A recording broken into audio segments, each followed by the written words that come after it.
right, thanks, Ryan. Rich, you've been now in 4 different cities with 3 different franchises: Seattle, Oklahoma City, Portland, now Charlotte. So you've seen sort of a wide spectrum of how to build a franchise. You guys did not get that #1 pick. What do you have to do to get Charlotte to be competitive again? Well, I think we just, it's not going to be something that's going to happen overnight, like we did in OKC.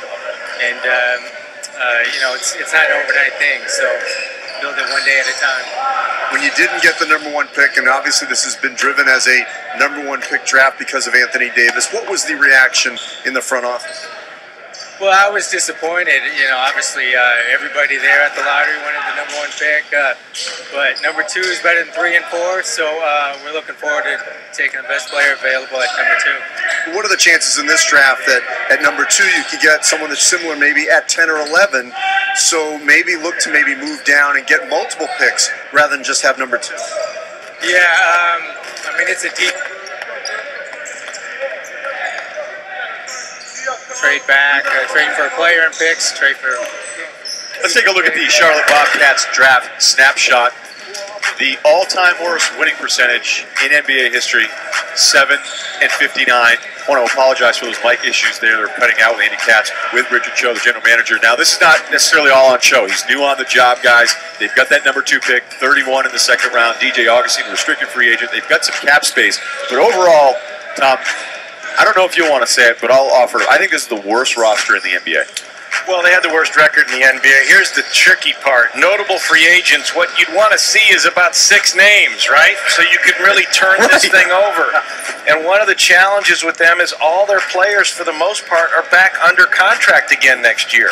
So they've only got that $13 million to play with. Now, $13 million is $13 million. It can't win you games, but it can give you flexibility to do dynamic deals. You don't have to do these linear one-on-one, take the same amount of money back kind of deals. You can take back more. You could package it with a draft pick. So if you want to move off a 2 and go get multiple picks, you can do it and maybe get a veteran and relieve financial pressure off of another team. Rich talked about organic growth over time, what he was a part of in Oklahoma City, what the Trailblazers did years ago before the injuries. That's the way you can really build a team through the draft. You just got to wait a year for all that cap room to be available, and it's not there now. And you need Kevin Durant to be available in the draft.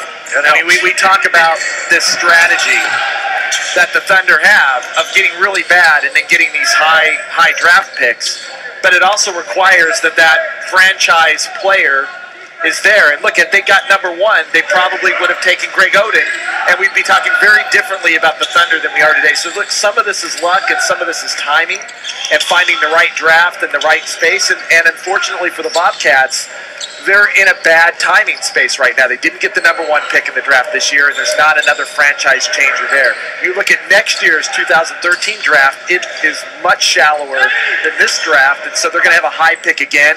That's problematic. And you look at this roster, and I don't think they have a starting caliber player on their entire roster right now that you'd say on a good NBA team, this guy's a good starter at his position. They'll get one in this draft, but he won't be a superstar. And if it is Kid Gilchrist, he's not a guy who carries your team on his back overnight and leads you, to a huge change in your record. Bradley Beal, probably a little bit better in the fact that he can score the basketball and be a dominant scorer. Thomas Robinson, very good energy player, but I don't see Thomas Robinson scoring 20 points a night, 10 rebounds a game, 12 rebounds a game in his rookie year. They've got a problem, and actually we've seen this coming for a couple of years. John Hollinger and I do a future power rankings. We started that a couple of years ago. Bobcats were dead last 2 years ago because we saw this coming. We saw the problems that they had with contracts, the lack of talent, the problems that they've had drafting, and they've made a lot of mistakes in the draft over the last couple of years. Just no talent pool to really build around. It feels like reading those books about the subprime market, and you and Hollinger were just going, hey, Charlotte, we got a big problem. Jay, 10 years ago, you were the #2 pick. What kind of pressure was that like for you? Because that's what Charlotte's going to be looking at with whoever they take. It was absolutely a ton of pressure to go into a city like Chicago, who had just got multiple top picks a year prior. They had Jamal Crawford. We had Tyson Chandler, Eddie Curry.